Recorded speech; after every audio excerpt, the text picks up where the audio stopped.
What the Tech is brought to you by Glasswire. With Glasswire, you can see your current and past network activities, detect malware, and also detect bad behaving apps on Windows and Android. Use the code CYBER and get 50% off for a limited time. Glasswire.com. GigaPoints is a site that helps you find the best credit card. GigaPoints uses data to pinpoint the cards that'll give you the most points based on your actual spend. See how much you could earn at gigapoints.com/Andrew. What's the tech?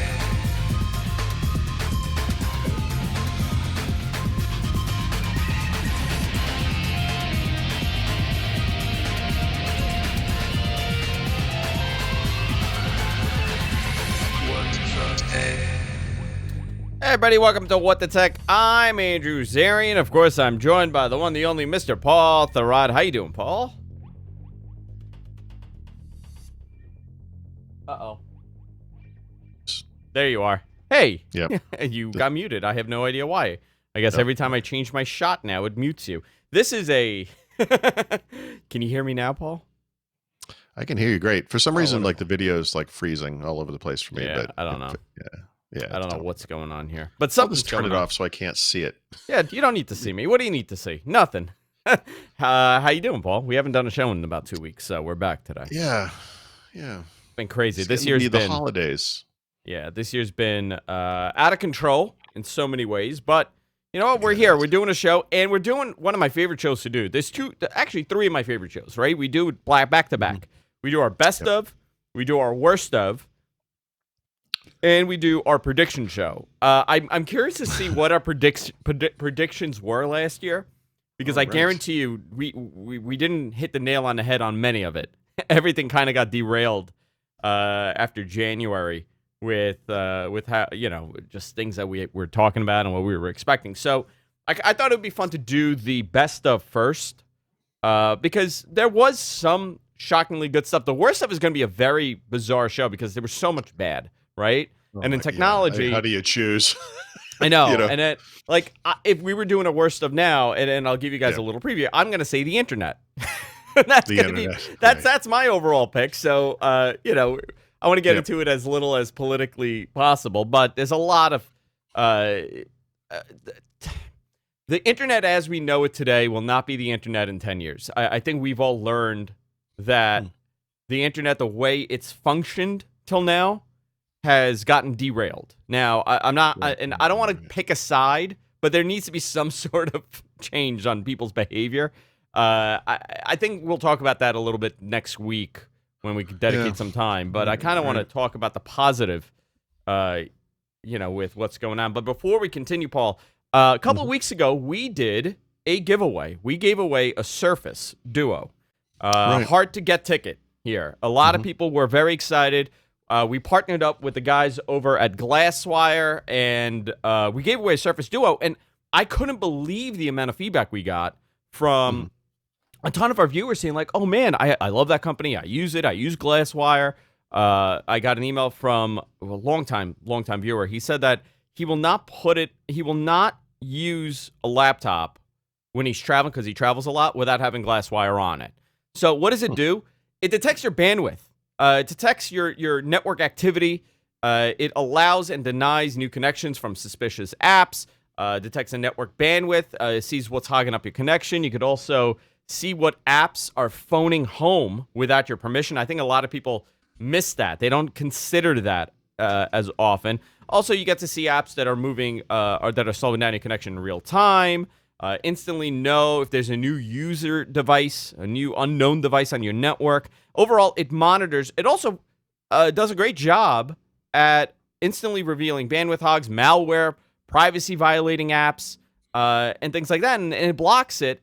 And this is all at Glasswire.com. And they actually have a great offer. If you use the code CYBER, they're giving you a discount. Very limited time, however. They're giving you half off when you use the code CYBER at checkout. Now, this is a very limited time offer they're doing, which I want to go over the next couple of weeks. I want to kind of go into this, but I'll give you a great example. And this is something that I face all the time because we're doing the shows way more remote, right? Like Paul and I do the show remote forever. We've actually never done a show in person, which is bizarre. We have never done a show in person. I have produced Windows Weekly multiple times for you locally. Yeah. I think I've done something for you and Brad and you and Mary Jo. You and I have never done a show in the 10 years in person. That's that is surprising. And But I know you're why. right. And I know why. Because when we Okay. are together, we tend to Yep. drink and we like to talk crap. And it kind of, the show gets in the way of things. Interesting. Yeah. Okay. So we've never done a show, and I'm actually extremely lucky because Paul, even with all the connection issues and things like that that come arise, when doing a remote, Paul actually is the least problematic of co-hosts that I have because he kind of knows what to look for. He's been doing this with Leo, with Twit for over 10 years, right? 12, 14 years, right? 14 years. Yeah. Yeah, there you go. So I don't really have to do a lot of this. So I tried an experiment. I have 3 other hosts that I cannot connect properly, right? Like it never works. We use vMix Call, unbelievable piece of software, makes my life a lot easier. We don't have to worry about Skype or Zoom. But a lot of people are using Skype and they're using Zoom, especially my family, and they're encountering all these issues. They don't realize things that are hogging up their bandwidth. So one of my co-hosts, I installed Glasswire. I told him to get it. He installed Glasswire, and he found out what was hogging up his connection. What was it? He had a work FTP running, and I'm gonna call it an FTP. He called it something, but it's an FTP, and it was constantly downloading and dumping 10 gig files regularly, like all day, every day, because he's a graphic designer for a major company. So he's constantly having to do some heavy editing because he's remote, and he couldn't understand what was going on until we put Glasswire on. And we're like, dude, what are you doing? He's like, oh crap. Another person had no idea they were connecting to a VPN. Right. And then we figured it out. So listen, guys, love these guys. Great company. They're big supporters of the show, and I want you guys to support them and check it out. Go to glasswire.com if you're having any network issues. Instantly reveal the bandwidth hogs, malware, and privacy-violating apps. Just download, go to glasswire.com, check them out, and sign up for the service. It's an unbelievable service. I absolutely love it. Also, I just want to let everybody know, your user activity data, that's yours. They cannot see any user network activity. They don't access it. They don't see it. A lot of other companies collect user data. Many services, that's what they do. But Glasswire, they're big into privacy and security, and as a privacy and security company, your data is your data. So it's only on a database on your own PC. It doesn't send over, and they don't sell that stuff. So good guys over there. I speak to John all the time from there, and one of the nicest people I've dealt with when it comes to working on an ad like this. But I went a little long with this. I went off into a story, but I thought it's pretty interesting because when you work with a company like this, you're proud to talk about it, and as a user of the software, I got to tell you, the first thing now I'm doing, and on essentially everybody, if they're having these network issues, I'm telling them download Glasswire and find out what the hell's going on, saving myself hours of issues. So I want to thank Glasswire for supporting the show. Paul, Yes. We are now December 17th in the Lord's year of 2020. The year of our Lord. The year of our Lord 2020. Annus Horribilis. And there's so much negativity this year, right? Top to bottom. Yeah. Just a plethora. And I thought it would be cool to kind of highlight the positives and the things that we've seen as a positive here. And in the image, the preview image, the thumbnail, I put a Surface Duo on there. Wow. Well, for two reasons. Yes, for 2 reasons. I know how you feel about it, but I'm gonna put it in the best of category for one reason. I had a very limited time with it, so I'm not going based on my experience with the device. But I put it in the best of because Microsoft took a risk with this device. This is a selfish reason. I was all gung-ho on that Courier. And essentially, 10 years later, we got the Microsoft Courier, right? Yeah. We did. I know you wouldn't put it in your best of category. What was your experience? I never really asked you. I've never used one. Oh, I thought you did. Nope. I thought you No, did. Brad got it for got it. review, so I've never used one. What was his take on it? Same as most people. I mean, it's well-made hardware, nice, kind of a nice fit and finish to it. Software needs some work. Microsoft over the past couple of years has had kind of a bad run of releasing things maybe a little too early, and I think Duo kind of falls into that category. But the camera's terrible. But still, I mean, this notion of, in this case, 2 screens or a folding screen like you have on other devices where kind of expands out and you get, more on-screen real estate is obviously interesting. We'll see. We'll see how it evolves. Yeah. I mean, obviously it's going to evolve because this it's not a foldable, which for many reasons they didn't make it there are foldable. disadvantages and advantages to that, right? Obviously it's going to be more reliable than a foldable, especially right now. Yeah. But I put it in the best of because I think it's an interesting risk they took on a terrible year where I would say Microsoft Right. in the past would have canceled this device. Yeah. I like that they released an Android device. I actually think that's smart.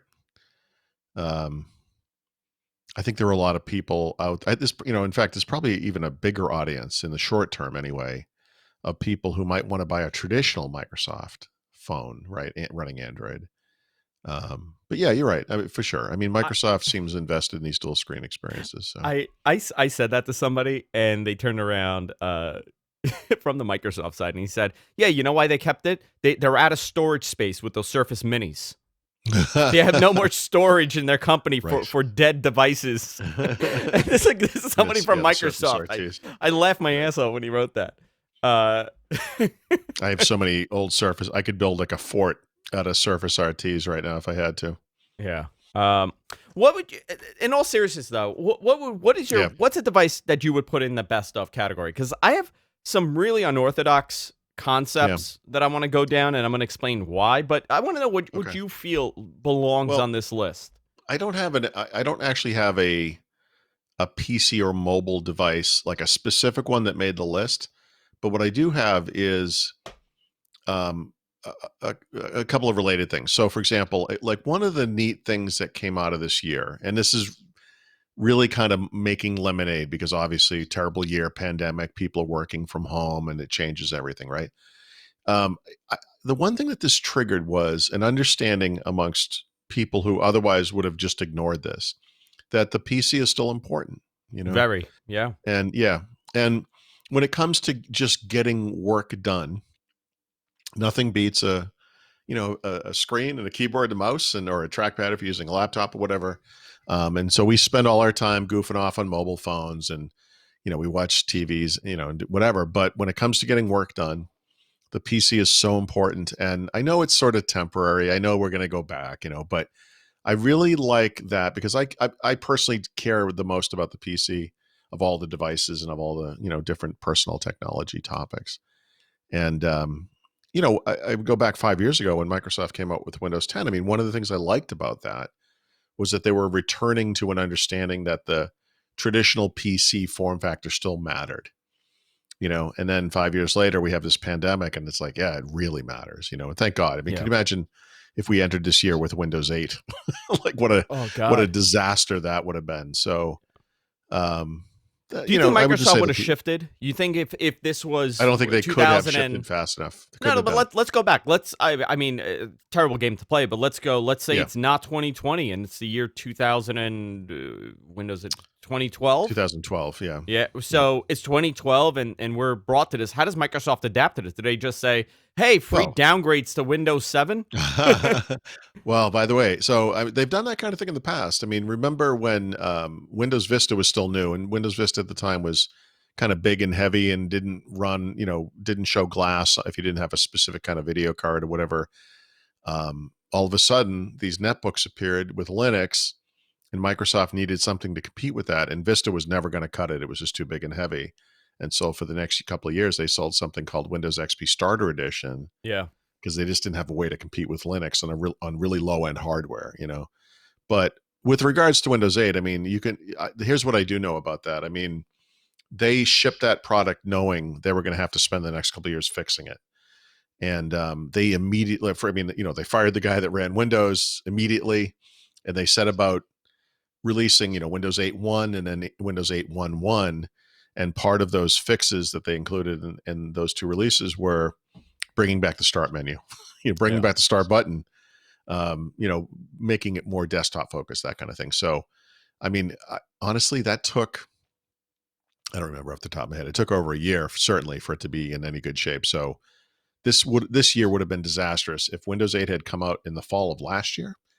That might have triggered a run on the Mac. It might have triggered a run on Chromebooks. I don't know. I don't think the industry could have kept up with it. No, I don't think so either. It would have been a problem. Yeah, it would have been a downgrade to Windows 7. Don't worry about it. You would have had a little pop-up that said, hey, would you like to downgrade to Windows 7 free of charge, guys? And you could go back at any time. You want Windows 8, you can go back anytime. And that would have been a nightmare scenario for Microsoft, but at least, you're right. You're probably right. I think that's what they would have had to have done. Well, I mean, you talk about market share, right? Their market share would have, right now with Windows 10, what was the goal originally? How many? A billion. It was $1 billion, and it took them how within long? The first, I think it was, I don't remember, it was 2 or 3 years or 3 or 4 years, but first. But they got it, but a little slower, obviously. Yes. But imagine what that market share would have become if I'm not talking about Windows 7 in this hypothetical, multiverse theory that we're playing here of Windows 8 existing. Actually, that would have happened. I mean, PC makers would have shipped Windows 7. That's what they would have just looked. They're like, look, it's still supported. We can do this if we want, and that's what customers need. But I just don't know. Even this year, computers were hard to find. Yeah, it's a weird situation. We haven't had dealt with computers are sold out. When was the last time that happened? Never. Windows 95, maybe. Listen, I think it's a very different Microsoft now. And they're in it's a whole new company as far as the process of software goes and hardware goes, and their reaction to things. I feel they're much quicker to react to the market now than they were 5-6 years ago. Yes, we're seeing it with their acquisitions, right? We're seeing it with their acquisitions. Right. I have a couple of examples of that in my list. Microsoft Teams is a great example of this, which I want to go into this. I would say the best of the thing that really changed the way that we work, and I think this is going to be a story going forward, is telecommuting and how Zoom became the go-to, even with all their issues with encryption and security issues and vulnerabilities. They really became the go-to when it came to telecommuting. The Kleenex.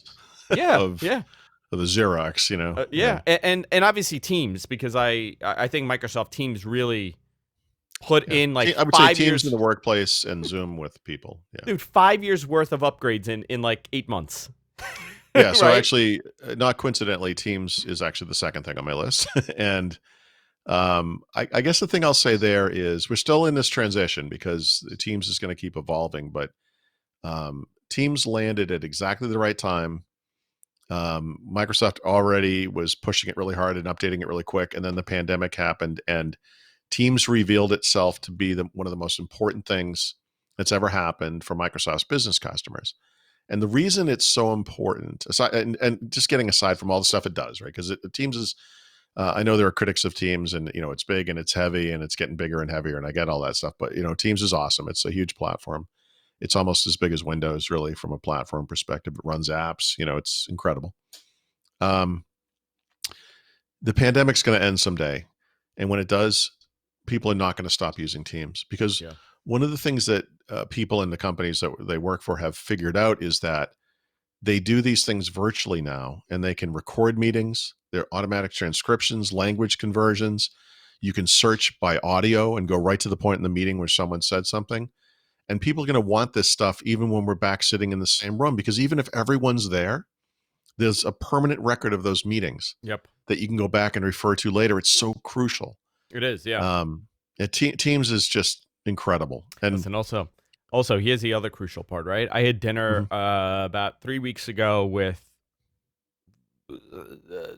someone that runs a company very similar to Teams, right? Like what Zoom is. I'm not going to mention the company's name, but he's very high up in one of these companies, right? I'm not saying it's Microsoft. I'm not going to say it's Zoom, but it's that. Okay. Because he said, I don't want you to ever mention this. So I'm Gotcha. going to mention it. Sorry, man. He brought up the fact that he goes, listen, and we were talking about just technology and how we've changed, and how, I was with a bunch of people and they said, well, this changed everything. He goes, that hasn't changed anything. You know what changed everything? Telecommuting. He goes, you know why it changed everything? He goes, if I have 100 employees that I'm paying $100,000 to come into work every single day and get into Yeah. the office every single day, every day they come in, they do their job, and they go home, right? And then they're done. Right. Now, I'm not going to bring those guys back. I'm going to tell them, hey, listen, I'm going to hire 75 of you instead of the 100. And instead of paying you $100,000, I'm going to pay you 75 grand. And you know what? You're going to be happy as a clam because Sure. you now don't need to get on a subway. You don't have to order food. He goes, listen, Right. we work in New York. He goes, he asked me, he goes, how much is your commute? I said, my commute is $25 a day to come to work and go home. He goes, what do you That's spend on crazy. lunch? Isn't that crazy? My Long Island Railroad is $21, and then whatever the MTA is, And he goes, crazy. what do you spend on lunch? I said, probably like $20. And he goes, let me guess, it's a freaking salad? I go, yep, I paid $20 for a salad. I'm in Manhattan. He goes, Sure. if you do the math, how much money are you spending? I said, and I did the math. It was bare minimum. I was spending about $12,000 a year. Yeah. Yep. Bare minimum. I'm not counting Ubers. I'm not counting dinners. I'm not counting drinks with friends. He goes, that $12,000 is in your pocket now. Yeah. So Yeah. he goes, it's I mean, a lot well, easier for you to justify not making that $20,000 extra. Yeah. I mean, I still think there are going to be instances where people have to come in, right? So, and honestly, from a psychological standpoint, I mean, I think it's important for people to get together and do things too. But even if it's something that, look, we're never going back to the way it was. Most people, I mean, some people will have to, I guess, but there'll be hybrid work schedules where, maybe 4 days a week you work from home and once you come in or whatever it is. Like, that's still such a huge change and is definitely going to be a permanent change because of this. And, you had an example of a workplace months ago where it was like, just didn't trust people who were not in the office, needed to see them all the time. I think the pandemic has cured that in most cases, like not in all, obviously there are always outliers, but I mean, now here we are 9 months in or whatever it is. And, work has occurred. We've seen who can do this and who can't. I mean, some people have to go into an office. I mean, need to, just for themselves or whatever. Yeah. But God, this is probably as long ago as March, certainly April at the longest. My wife and I were sitting in front of like a Japanese restaurant, waiting to get the person at that time was coming out to the car, like he couldn't even go inside. And we were just waiting, and I was looking at this mall that had kind of like a strip mall kind of a thing with different stores and shops, and half of them were closed, and none of them were places you can go in at the time. And I was like, man, if they were going to design this place today, it wouldn't look anything like this, Yeah. And I think that's the other thing, how do you, places like Manhattan obviously is a big example, but places are going to transform to account for this new world, Yeah. And it's not going to change. We're not going back, I mean, we'll go back in some, of course. No, I mean, but we're never going completely back. And that's Listen, amazing. I mean, it's not all negative. It's not all negative. Obviously, there's a lot of negative, but I think now we're going to start realizing that, the 5-day work. Listen, I'm not a lazy person whatsoever. I'm an overworker. I work like 80, 90 hours a week. I have like 8 different freaking companies. Paul knows. I don't know anybody that is so spread out in the different levels of work that they do. Right. I don't think many people go from technology, IT, tech, to marketing, to pro wrestling, to the nightclub industry. I'm that's just how my brain is. I like to. My wife always says I tend to ruin the things that I love by making it a job. So I tend to ruin things that I love by making my interest my job. So, but for me, listen, do I have to be in my office 80 hours a week? No, never again. Everything can be done digitally. And so this is the other thing, and we'll move on to another subject, but there's going to be a law that's going to end up passing on how often your employer could contact you when you're off your shift now. This is something that we're going to see. Yeah. Because Right. I can't tell you how many people I know that are getting 1:30 a.m. emails and they're expected to respond. God, I have so many stories about this kind of thing. I've been working from home for over 25 years. So these are issues I've wrestled with for a long time. It's been, I don't mean to say amusing, like I don't mean it in a condescending way, but it has been interesting for me to watch people adapting in 2020 to this thing that I've been doing for a long, long time, and not always successfully. And you'll have like, I've been working from home for 3 weeks, and this is what I learned. It's like, dude, get over yourself. Like, seriously, I've been working at home for 25 years. Well, but you have a good system. Like, I know No, for I a know, fact, but I know to never bother you during lunch. okay, I but know that for a fact. That is well, you Paul's can. I'm lunch. just not going to respond. He won't respond. No, but I won't do Um, it. yeah, but so no, right. I mean, I the problem with working from home is that you're home, you know. And I know that sounds semi obvious, but like I always tell the story. But like 25 years ago ish, my wife's car was in the shop, and I had to pick her up from work, and I'm sitting in traffic getting to her work, and I was all mad about it, and we're driving home, and finally I was like, "What are all these people doing out on the road?" And she's like, "They're driving home from work. That's what people do." And I'm like, yeah. You know what the nice thing about driving home from work is? You're driving home from work.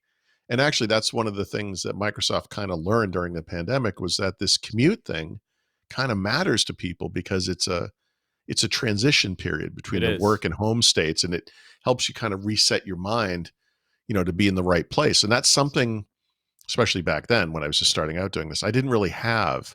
And you do have to kind of set those limits.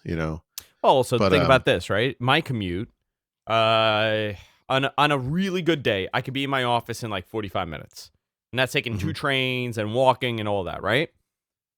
On a bad day, it could be 2 hours, depending on the train schedule. Coming back home, it's Yeah. never 45 minutes. There's always some issue, so at least it's an hour for me to get home. Yeah, that's I'm awful. losing about, if I'm the employer and I'm thinking, if I could get an extra hour from you a day, Sure. productive hour, why do I want you in the office? I know. Well, you got to make that leap, though. I mean, you have to know the people well enough and trust them, and you have to Yeah. establish this kind of understanding. This year is interesting because it forced it on us, and so I'm sure there were a lot of reservations on both sides, employers and employees, in those instances where you can do work remotely, and hopefully it kind of worked out. I listen. I hope this worked out for everybody. Honestly, in some Yeah. bizarro Yeah. way. Next week we'll have a lot more to talk about with the negative and all that stuff. Yeah. But Yeah. when you're talking about technology, I think the access to Zoom and even Skype. Listen, for me, I got to tell you, these companies implemented features that never. I mean, these are things that I've been begging for. Mhm. You know what I mean? Like I don't know on the Skype side, right? Because I'm not really using Teams so much with Yeah. the production stuff. But on the Zoom side, I could turn off echo cancellation. I could do my own mix minusing. I could the level of quality. I could adjust if I want to send you HD or I want to send you standard def. These are all things that, and Paul knows this. I've contacted the Skype team for years. For Sure. years, and they've always said, "Well, this isn't something that we can implement." Now, all of a sudden, everybody's implementing it. I'm sure it's in Teams as well, but sometimes the demand from real life scenarios will impact the decision making for these companies, and I applaud them for adapting, especially Zoom after all the problems that they had. Now it's become a part of life for people. Zoom and Teams are the two I'm most familiar with. I would say in Yes. both cases, those companies did an amazing job of adapting. And I don't use this; I just kind of know about it peripherally. But Google as well, for whatever it's worth. Google Meet. Also, they released a ton of upgrades for that thing to try to make it make sense, for people. So Yeah. I don't use it, like I said, but I'm sure that's in a much better place than it was, in March. So what do you have? I have one I'm Yeah. going to save after you. Okay. I have a bunch. Give me one. I mean, so the two work-related ones I had were the PC and Microsoft Teams, and then also the other half of the Hey, impact. can I ask from the you something pandemic. before? Yep. I totally forgot. Sorry. Mhm. Do you know how Chromebook sales did? Yeah, they 'Cause did great. Did they? So Did they really? yeah, Okay. yeah. 'Cause I was Chromebooks curious. are also completely sold out. Yeah. Interesting. I'd have to try to find the PC data. No, thing. but there was a direct correlation due to people Oh, needing yeah, a yeah. computer, Yep. right? Yeah, Because just like with yeah, man, Windows I PCs, couldn't do Macs, it. and Chromebooks were all had blockbuster years. This was the best year Interesting. ever for the Mac from a unit sales perspective. It wasn't the best year ever for the PC. Obviously, the PC had huge years in the past, but the PC grew this year for the first time in over 7 years, and Chromebook sales also. Yeah, you couldn't find Chromebooks. No, listen, webcams, right? Which Yeah, will, yeah, right. Oh yeah, office furniture, yeah. chairs, all kinds of things. Yeah, Webcam. I'll save the webcam one because I wanted to talk about the year of the webcam returning. It's 1998 all over again, Paul. Yeah, yeah. We're in Yahoo chat and we're using webcams. Um, It's unbelievable. But you go ahead. So I sort of bring this theme up from time to time. One of the things that's interesting about the pandemic, right? Again, outside of all the obvious, terrible stuff, is that it's worked to accelerate trends that were kind of already happening, right? So work from home is a good example, and Microsoft Teams and all that stuff, and that's cool. But also, there's kind of entertainment related things, and I've got a couple of these. But the big one to me is gaming. This is a year that Microsoft and Sony were both prepping a next generation console launch. And so game sales in the first 3 quarters of this year should have been way down. If you look historically, anytime there's been a major console launch, the months Plummets. leading up to those launches are just nothing happens. Not to Yeah. mention the fact that it's the middle of the year. Video game sales don't tend to go crazy in the middle of the year regardless. This year has been the best year ever in the history of video gaming, is from unit sales and engagement perspective, just the number of people playing games, the number of hours they play games. And obviously a lot of it has to do with the fact that we're home, Yeah. and we have time in our hands. And but here's what's cool about this. It's not just about playing games. Like a lot of people think game playing is like a silly, childish something, whatever. But it's really it's a form of entertainment where you're actually far more engaged than you are where you just plop in front of the TV watching TV. And these things are interactive stories in many cases, and you're engaging your brain, you're engaging your manual dexterity and all that kind of stuff. And just for like a coping perspective, being able to kind of zone out and forget about the real world for a little while and get immersed in a game, I think is huge. And Very so, needed. Yeah, very much yeah, needed. and it's a huge topic, but I mean, I would just chalk up two different things. One is just, well, three, I guess three, I'll say three, just video games in general, right? So the first March through November, video game sales went crazy. So people were playing on whatever they had. If it was a mobile device, a console, a PC, whatever, people played more games than ever before this year. Fantastic. Microsoft and Sony, major console launches, incredible consoles on both sides.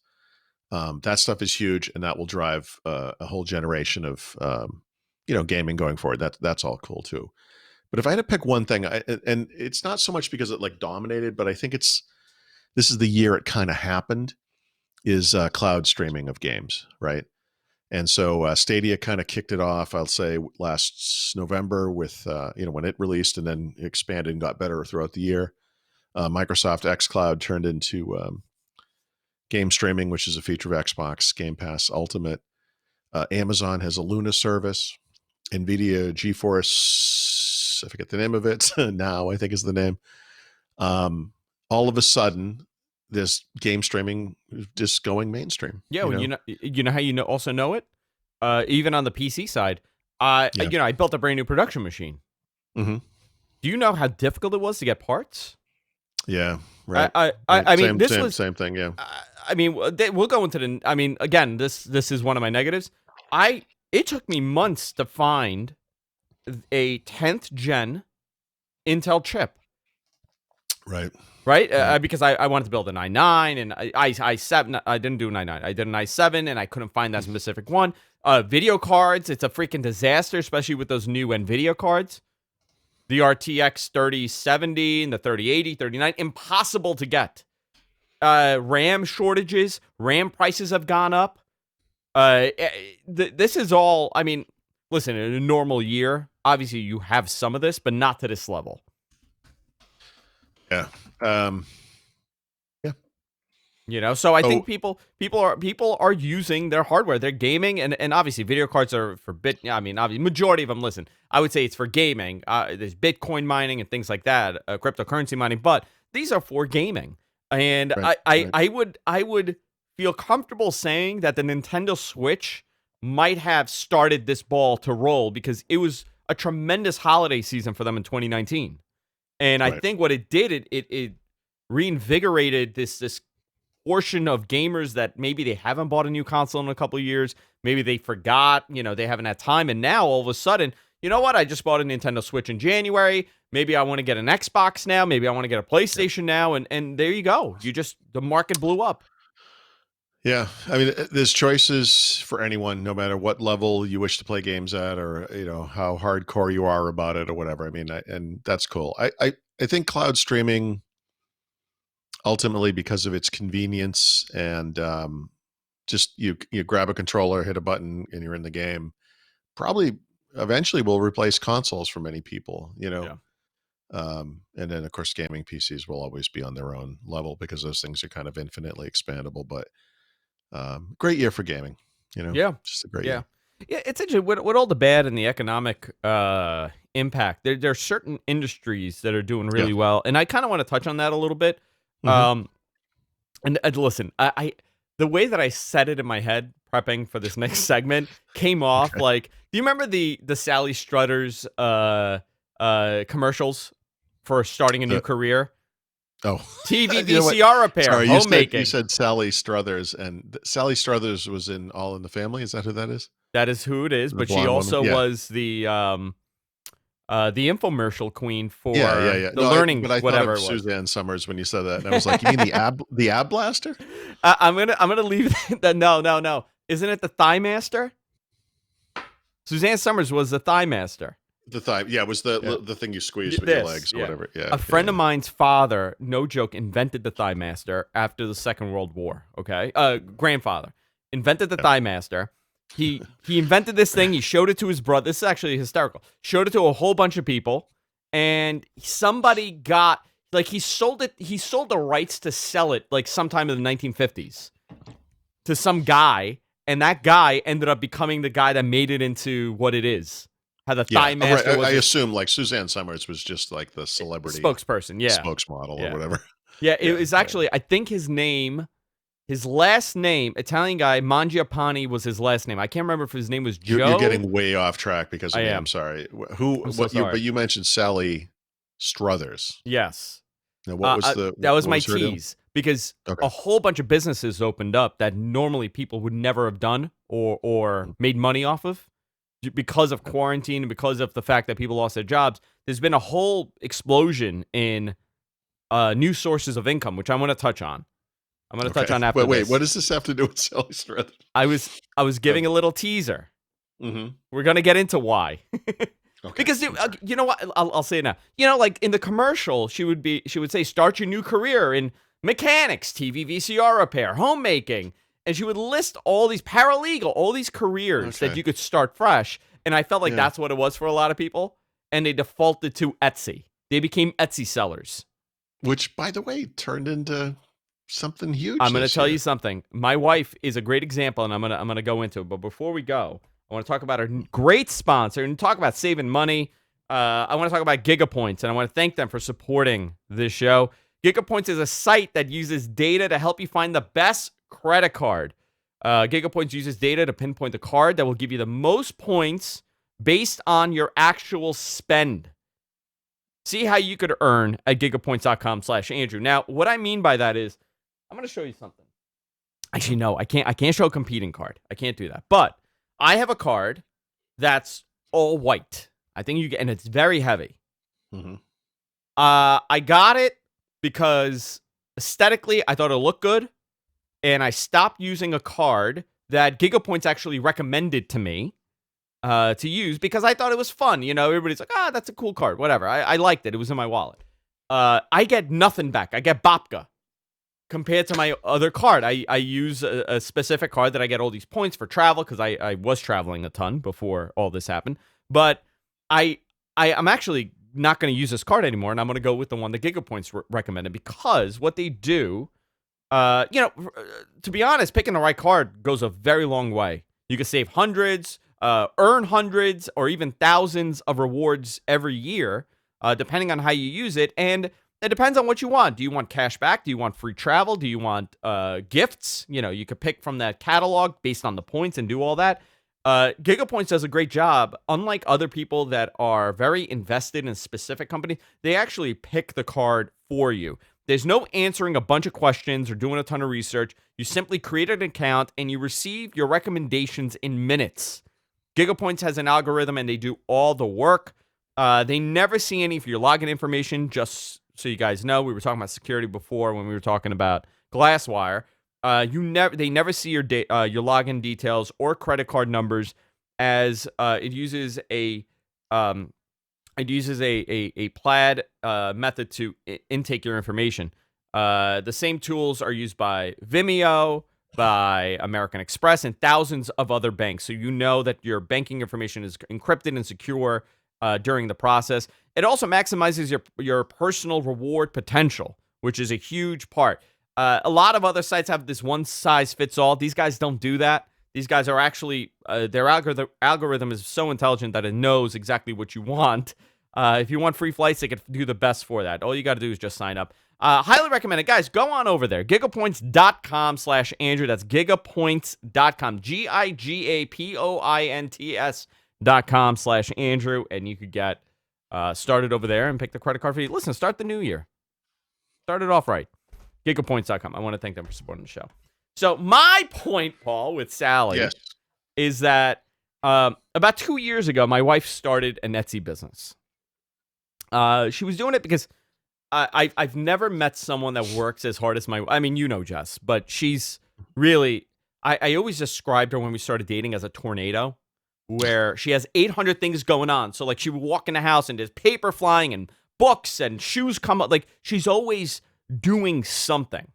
And a couple of years ago, she bought this machine called a Cricut, and it's a vinyl cutter. So if you see what I'm doing here, I'm holding it up to the camera. I got a bunch of vinyl in my hand, and then it turns into this. So I don't know if you could read that, Paul, what it says. I can't see. The video just freezes. It says, do you think doing alcohol is cool? It is from The Office. So she sells glasses, like wine glass, and this isn't a plug, but I'll plug them. But she sells like wine glasses, beer steins, Christmas ornaments. I like that you've introduced graft into our best of 2020. I have, yeah. Graft has become the best. But number 3, graft. The acceptance of graft. Graft. So she started this thing, and it became like, for a side hustle, it was making a couple grand a year for her. And I'm like, that's cool. Last year, it got very busy. Last holiday season was like a big deal. Then March happened. Paul, my house is an assembly line. She has 3 employees now. She has my father working, boxing. She's pumping out about 300 orders a day. And this is due to Etsy. She's on Amazon too. She just started doing that. But this is something new in 2020 where a lot of people discovered, hey, if I have some idea that I think I can make some money and subsidize my income due to things that are happening, you could have a potential. I mean, she has a full-blown business now. It's not a side business. Listen, she has a career in education, but she has a whole business. And the reason why I went down this is because a lot of people have determined that their career path may be going extinct at this point, they're phaseable. A lot of people, I'm 37 years old. A lot of my friends have been doing their jobs for about 20 years now. They went into it in their 20s. So, and they're most likely making a little bit more money than somebody that's new. So they're getting phased out. They got to come up with an idea. And this has been the year of that idea. We talk about telecommuting and the way that work has changed. I think this is another thing. And you recognize it too, how companies like Etsy has been a great starter for many businesses. Yeah, right. I would have made fun of Etsy as recently as 6 months ago. Yeah. But Etsy has turned into a huge thing. Yeah. Listen, and I don't like ever talking about this stuff like money and stuff, but like my wife has a very successful business. And it's I applaud that every day. I mean, she's become an entrepreneur. She has wholesale. I mean, we're getting wholesale shipments. People are ordering bulk orders. She has a company in Europe that only places orders with her, and they're ordering, hundreds of glasses a month. I mean, this has become like a whole operation to the point that we've thought, hey, what would happen Hypothetically, we just left New York, sold the house, left New York, went to another Yep. state. How would our lives change? And, because of this business that she started, we wouldn't really take that much of a hit because we would Right, be right, moving right. and we wouldn't be Yeah. in this crazy market. This is something that a lot of other families are going to start Oh, yeah. considering this year. Oh, for sure. And the technology that's available now, the fact that you don't have to have, and she does no marketing. You could be on a website like Etsy, and I'm using them as an example. There's tons of other ones, right?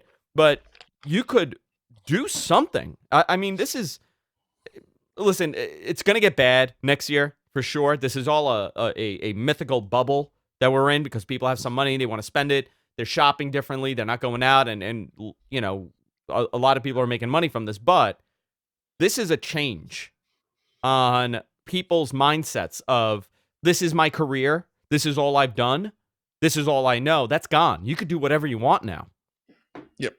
I think people are realizing that. Listen, Paul, you knock on wood, you and I, we've been podcasting and we make a couple bucks off of it. It's not my main job. I always use this as an avenue for everything else, like my consulting and my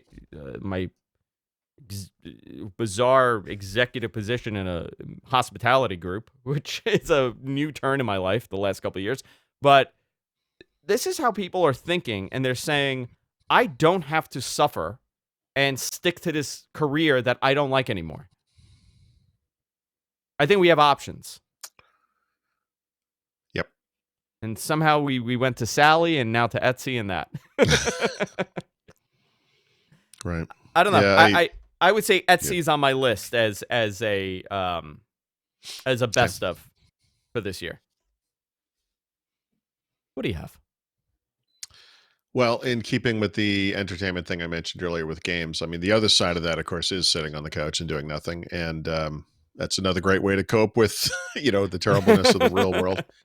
And there are two halves to that, of course, the streaming services and then the devices we used to watch them on. And so, Disney Plus launched last year, blockbuster. HBO Max did launch. Well, actually, HBO Max might have launched last year as the final, finally HBO is figuring out its online strategy. But the big news there is just starting to unfold, which is Warner Brothers has opted to put all of their theatrical releases next year on HBO Max day and date with the theatrical launch. That's amazing. This is the future I've always wanted. Me too. And here it is. And again, you have to kind of credit, it's a weird way to say it, credit the pandemic with forcing this issue. I don't think this is going to result in the end of theaters. I know some people are worried about that, but I think this is one of those accelerating a trend that was already happening type things. Well, who was doing this? I forgot the company, and they were charging like $90 a ticket. It was something obscene, right? Oh, I don't remember, but I've often said in the past, like, rather than going to a theater, how about you charge me $30? I can watch the movie at home day and date with it being out in the world. I can only watch it once. I can pause it, but not rewind it, right? It's like a movie, except I can pause it. Yeah. I would pay $30 for that, and honestly, you can rent a new movie now for $19.99. Listen, I got to tell you, like, I don't like going to the theater. I'm a no, I don't either. I'm somewhat of a germaphobe with that in a weird way. Well, but to me, it's more like people on their screens, little lights in the audience, people talking on their phones. I don't like it, but great example. I want to see the new Wonder Woman movie, Wonder Woman 1984. Right, that's going to be available on HBO Max on HBO Max. Now you're going to have to pay extra. It's not part of the plan. Actually, I don't think that's true. Isn't it just part of the plan? I thought you had to pay, but maybe I'm wrong. Maybe that's what but I have no problem paying. Listen, for $30, I can watch the movie in 4K with in bed. Yep. I don't have to worry about going home. Driving. It's great. Big time. I think that's a great change. That's a big deal to me. That's actually a very unique big deal. Yeah, it's huge. The other thing that is kind of cool, we've been dealing with different iterations over the years of Roku devices and Fire TV devices and Apple TVs.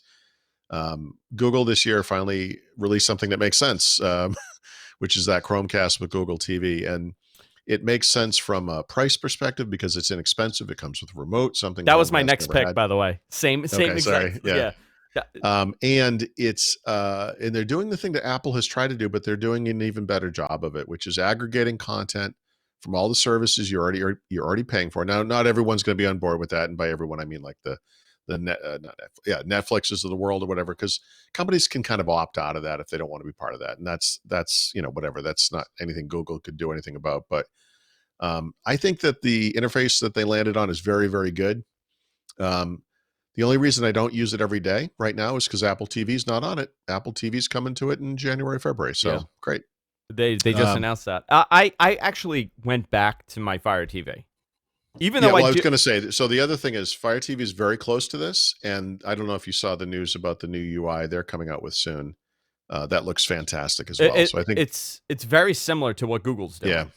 yeah, they look very similar. Well, I think some of that has to do with the fact that it's Android at the end of the day, right? So it's the same backend. But the reason why I changed it is because I started having an issue with one of my main apps.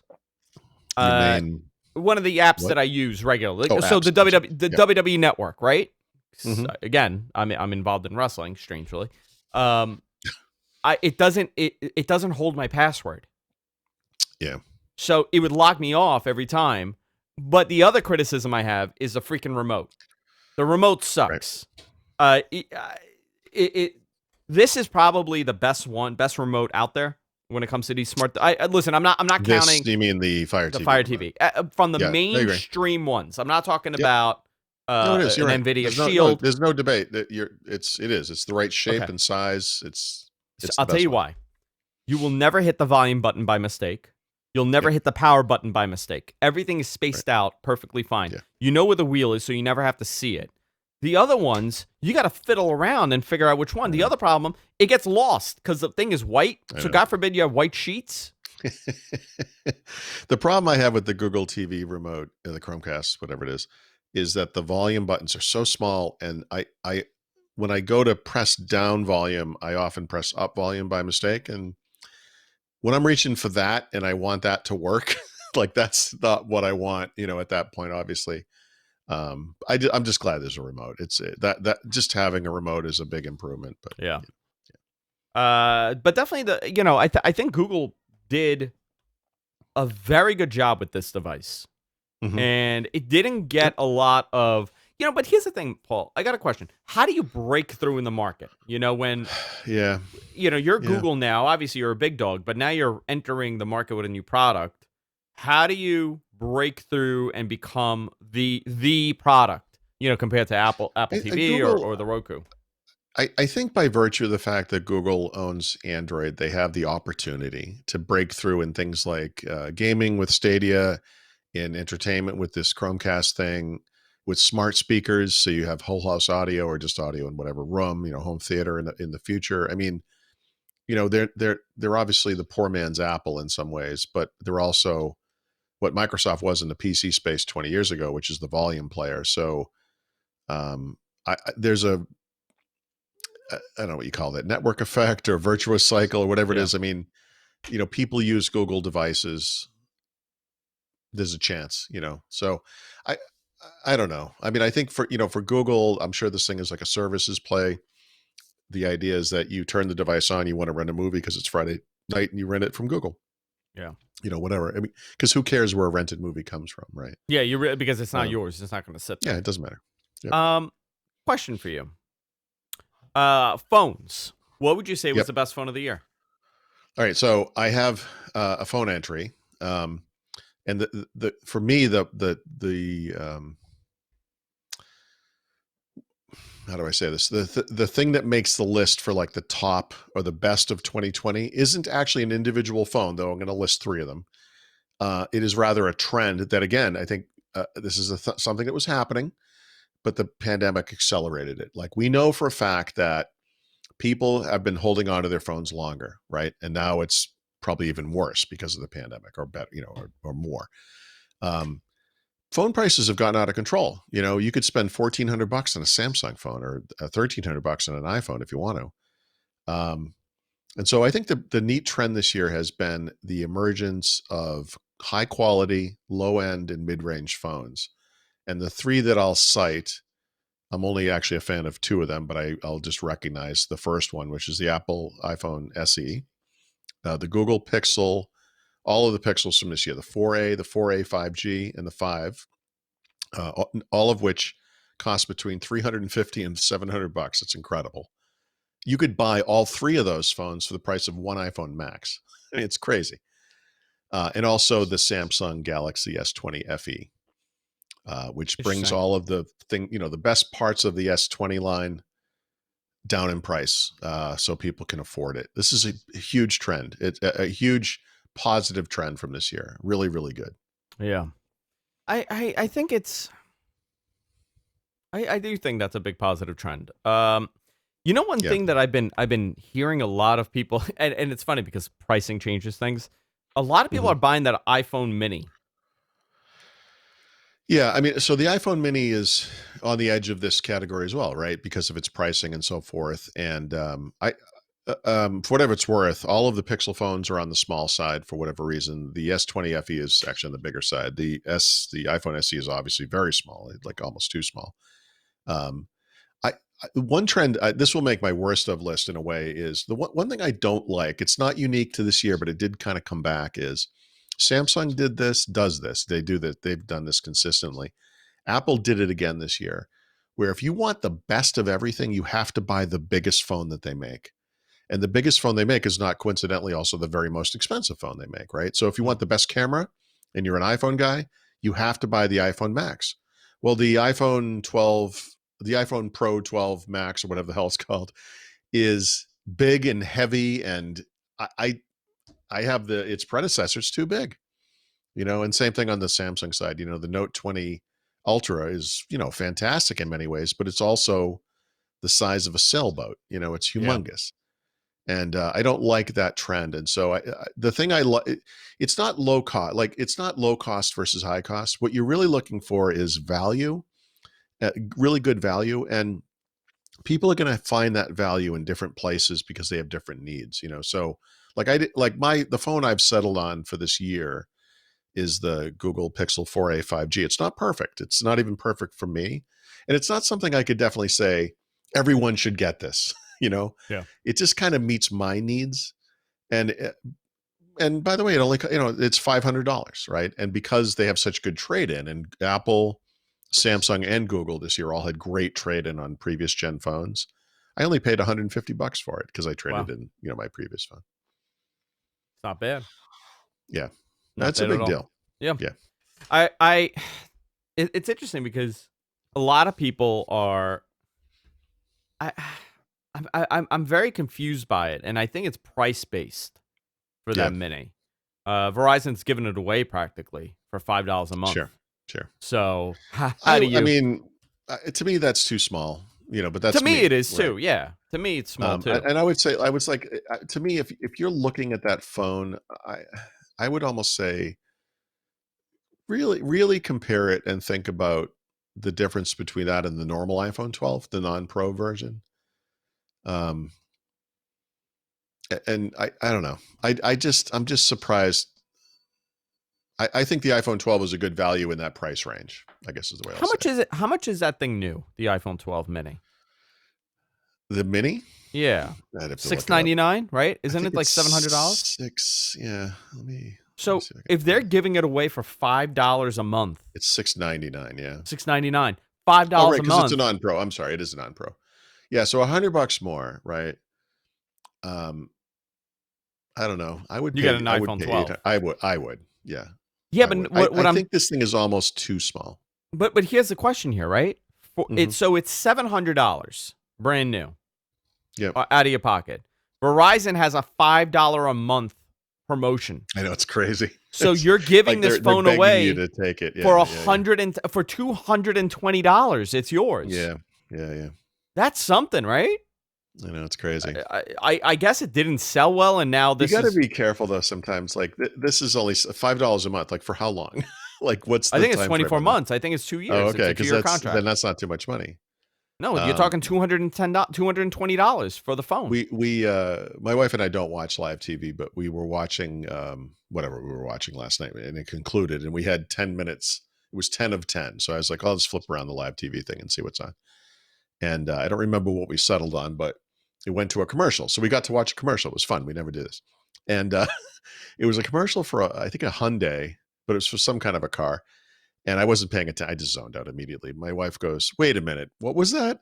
And it was like, I'm going to get this wrong because I wasn't really paying attention, but the price per month was so low, but it was because it was like 58 months or something. It was like this random, and I was like, wait, 58 months? That's like that's almost 6 years. Like, I was like, that's crazy, Yeah. or whatever the number was. I just remember thinking, like, what the hell is that? Like, it's like you can make anything look cheap by just stretching out the payments. Like, how long do you think you're going to want to use this phone? 5 years? Oh, well, here's $5 a month. The other thing that people, I think this is going to be story of this quarter is going to be TVs. I think the fourth quarter, because think about how many people are upgrading and buying a new PlayStation 5 or a new Xbox, right? Right. So are you going to connect this thing? I upgraded my video game screen for that very reason. Are you going to connect it to a 1080p TV from 2015 or 2013? No, you're not. No, I bought a 4K gaming display that, does HDR and blah, blah, blah. Whatever. What did you get? It's I don't even remember anymore. What is it called? A BenQ. Okay. The only thing it doesn't have is high refresh rate. So it's 60 frames a second. But it does do variable rate, but only up to 60. So the only thing I'm missing that would be ideal for the next gen consoles would be 128 hertz, 120 hertz rather.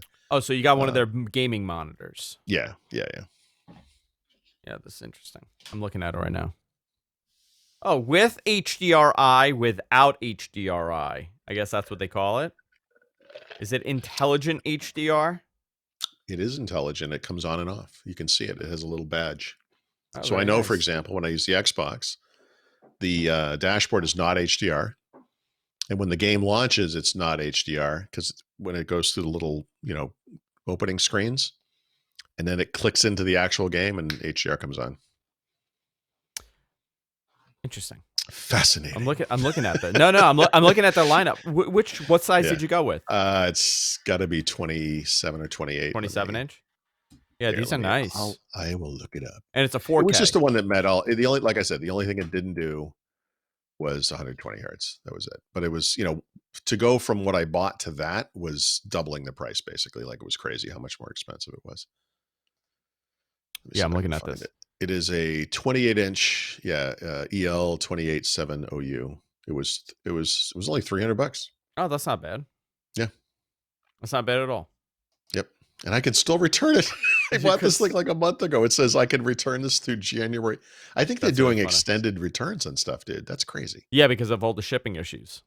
Oh, that's really funny. I could return this through the end of January if I wanted. Because of all the great. There's a ton of shipping issues. That is crazy. Listen, use it for like 6 months and be like, I'm done. Here you go. And you know what, Amazon, you don't even have to put it in in the box it came with. You just dump it in or any box and they take it, no questions asked. I just did this for the first time ever. I bought it doesn't matter what I bought. I bought something, I had to return it. So the choices I got I'd never seen before. They were like, you could drop it off at Kohl's, you could drop it off at Whole Foods.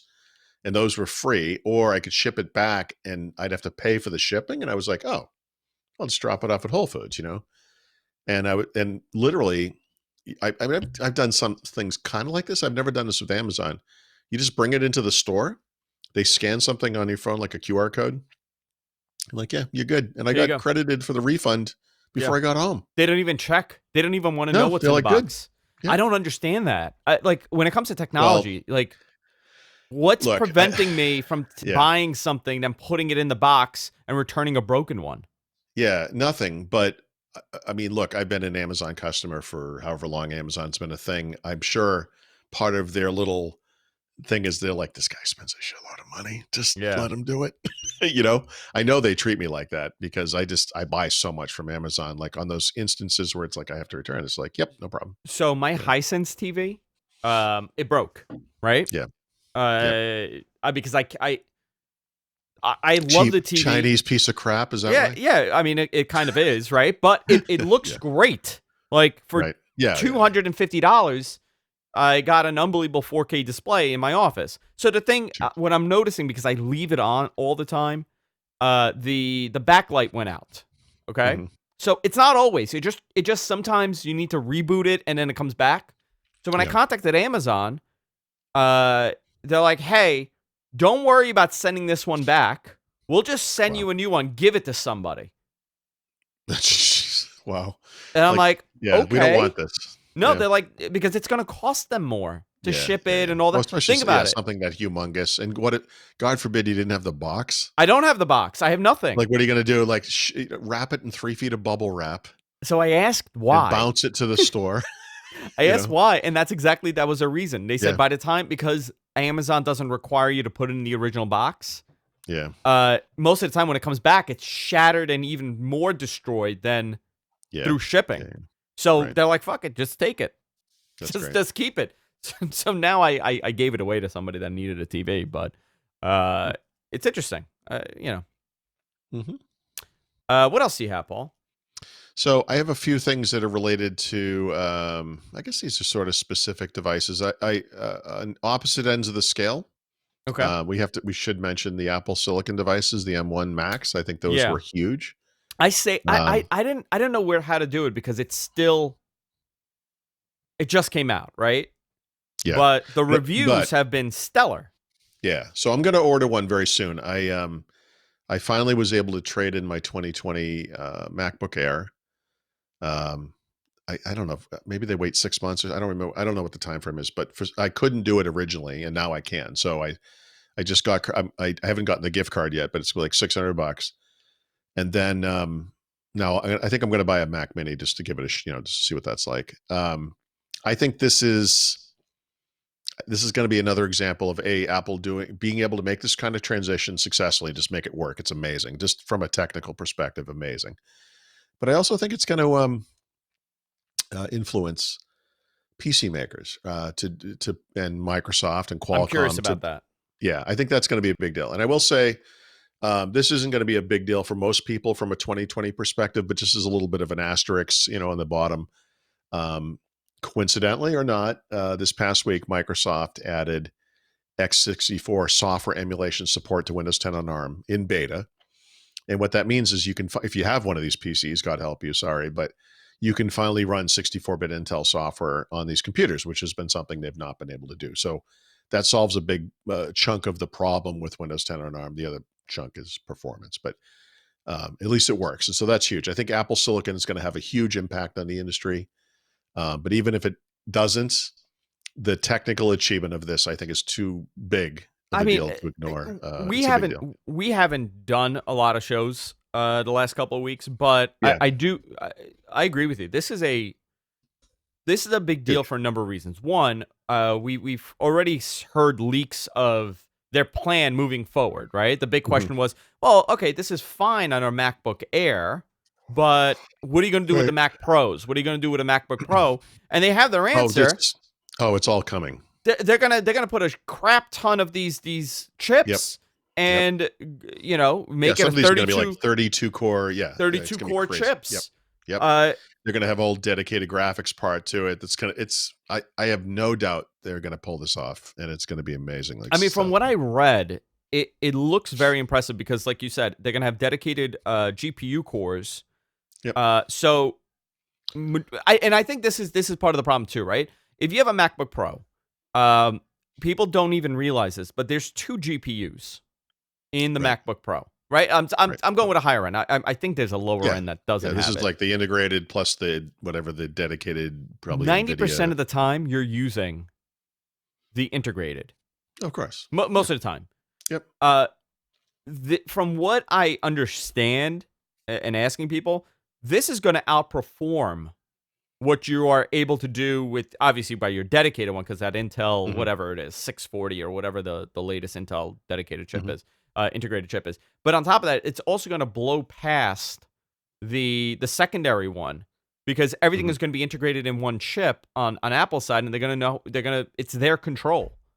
Right. So already they're saying the results are going to be far better, and that was one of the things that I was reading is that the GPU performance on these M1s are way better than what you would get on a MacBook Air. Oh yeah, I the MacBook Air that I traded in, it was a Core i3, right?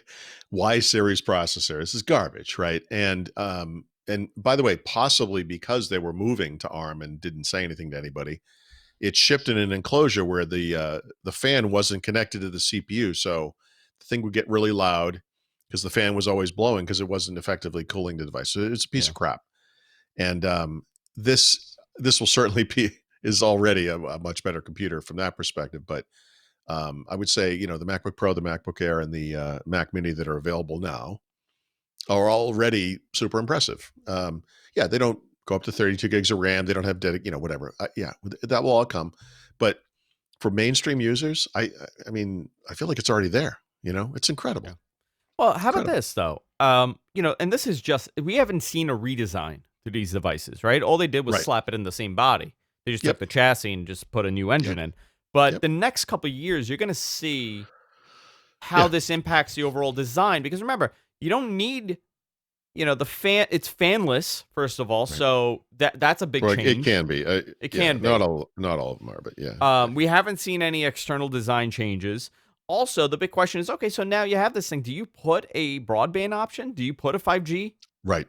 card in this thing? That's a no-brainer. Of course you do. Yeah, of course you do. In fact, they might be waiting on their own silicon for that because Which I Apple believe is they known are, to be yeah. right. They are working on it. So, yeah, we'll see new form factors. I don't know off the top of my head. I was never a fan of the small one, but if you go back and look at the MacBook, right, that they had for a while, which at that time was probably a Core M processor, something like that, M3, M5, whatever. I think those were fanless, and I bet those devices were incredibly thin, even compared to a MacBook Air. Which device is this? The MacBook, Oh, the MacBook. remember the little one, the 12-inch screen. If you look at the thinness of that device, I suspect the next gen MacBook Air will basically be a 13-inch version of that. You know, fanless, super thin. You know, just a new design, or you know, or evolved design. I'm trying to see. Was it fanless? The MacBook? 12-inch MacBook. Yeah, I think it was. I think it was, but I didn't own one, so I'm not really. It was fanless. Yeah. But it was a piece of crap. I mean, it It was a was piece of crap. unusable. Yeah, because yeah. the low end Intel processor. Yeah. Yeah, I mean to cut kind of other, you know, just to do a quick list before we wrap it up and go into our bonus show. Guys, if you're watching this live, stay tuned. We're going to do a What the Talk right after this. You go to patreon.com/whatthetech. You can fund us there. As little as $1 per episode goes a long way. I would say that, what is dinging? I think it's me. I think I've lost my mind. I'm hearing this dinging happening. I would say that Big Sur was a big upgrade for the Apple side for the best of for the year. A lot of people discovered VPNs this year. Yeah. Yep. So I would say that it was a big deal for that. And then one thing that kind of took a step back is the smart home. A lot of these smart apps, smart devices, integrated this, integrated that. It kind of took a step back. And I don't know if it has something to do with the fact that it was a big deal last year, or that people just didn't want to blow their money on this. We're just focusing on what's really important. You know, smart home stuff to me sounds like a little bit of a luxury, and we have like more basic concerns this year. You know, but yeah, I not that it's going to stop. I think smart home as a category, as a thing, obviously is a big deal going forward. It always will be, but I think part of it was just we had more basic concerns, you know, in 2020, right?